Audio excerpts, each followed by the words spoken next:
Qu'il pleuve ou pas, les eaux avancent inexorablement, suscitant d'inquiétudes, voire des cauchemars qui grandissent chaque jour. Après les eaux des pluies, ce sont les eaux du fleuve Chari qui font vivre le calvaire à une partie de la population de la cité capitale. Les inquiétudes ne quittent plus certains habitants. L'exemple du quartier Sabangali dans le 3e arrondissement de la ville conforte ces constats. Les eaux font des mouvements inverses. Le canal Les Jardiniers est plein et rejettera les eaux ailleurs si rien ne freine le flux d'eau. Les caniveaux sont débordés au point d'être eux aussi engloutis. Les habitants sont sur le qui-vive. L'alerte est lancée, chacun fait de son mieux en essayant de mettre des remblais pour faire barrage avec l'espoir de sauver certaines maisons qui sont à la portée de l'eau. Mais ces barrages vont-ils tenir le coup face à la montée des eaux? Cargué Commandé, habitant de Chagua dans le 7e arrondissement, vit une expérience éprouvante. Les premiers barrages qu'il a posés pour protéger sa maison sont déjà débordés. L'eau a atteint sa cour. Il essaie de résister le plus longtemps possible avant de déménager si cela s'impose. 4 jours là, ça vient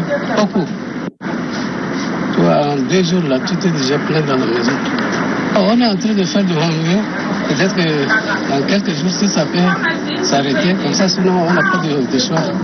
Mauvais présage également à Walia dans le 9e arrondissement. Si dans certains endroits la digue résiste encore, l'eau s'empare déjà d'une bonne partie de la cour du centre hospitalier universitaire Le Bon Samaritain. Son laboratoire des grandes épidémies est déjà arraché par l'eau. Le directeur général de l'hôpital, Yves Ndiofang, espère sauver le reste avec la digue qu'il est en train de faire construire. Je dirais que la montée est plus sévère qu'en 2022 parce que en 2022, à cette période, nous n'avions pas le fleuve à cette hauteur.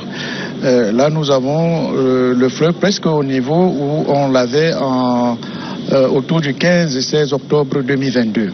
Nous sommes en train de renforcer cette digue de 2022, mais vu l'ampleur, n'est-ce pas, comme je l'ai dit tout à l'heure, de la montée des eaux, je ne sais pas si cette digue va tenir. Nous souhaitons vraiment que ce plan puisse marcher et nous allons faire de tout notre possible, n'est-ce pas, pour essayer de tenir le fleuve pour que les infrastructures ne soient pas impactées.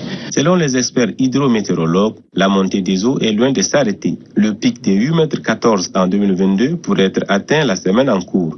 Une grosse alerte qui appelle à une mobilisation à la hauteur du danger qui est désormais à proximité.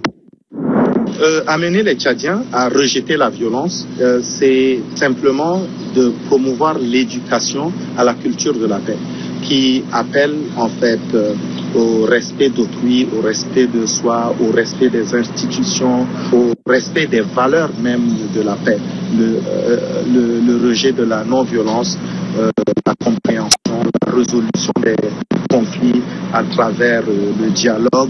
C'est en faisant la promotion de toute cette éducation-là que nous pourrions arriver à la paix. Donc il serait en fait judicieux d'amener toutes les composantes, que ce soit les jeunes, les femmes, les leaders de la société, les entreprises, les gouvernants, tous à se mettre en synergie pour promouvoir la paix. Ça peut être une des solutions.